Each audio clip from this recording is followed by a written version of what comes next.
मधु आग्रो प्लांटेशन जोटे आमर अच्छे केलार गाँव रे लक्ष्मीपुर ब्लॉक रे ये महिला माने समस्ते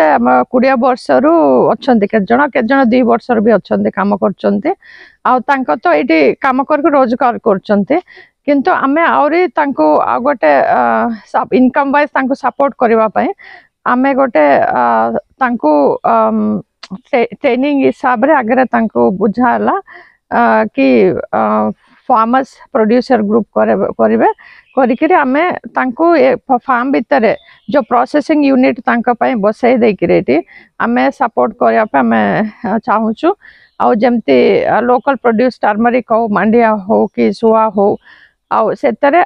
वैल्यू एडिशन करिकरी तांको आमे सपोर्ट करबो एटी आमे आमा प्लांटेशन भितर एक प्रोसेसिंग यूनिट बसई करी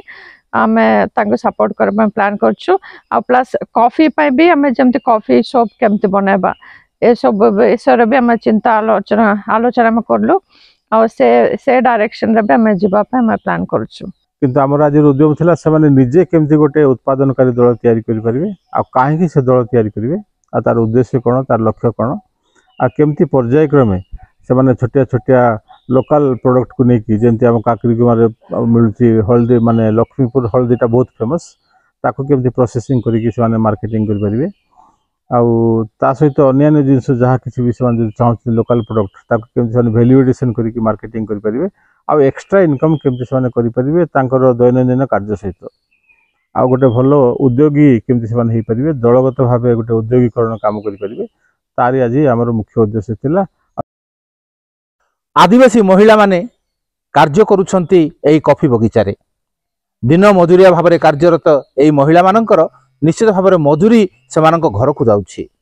किंतु सेमानकर आर्थिक उन्नति किपरि घटी परिबो से नै मधु एग्रो प्लांटेशन चिंता करिछंती। समस्त महिला मानकर द्वारा परिचालित एई कॉफी बगीचारे सेमाने किपरि आहुरी अधिक स्वावलंबी होई परिबे एवं दिग्दर्शन देई परिबे अन्य कॉफी बगीचार कर्मचारी माननकु स्वावलंबी हेबा पई सही आशा करिसेंती समस्ते। केलार ग्रामर कॉफी बगीचा मध्यरु CH शांताकार, ETV भारत।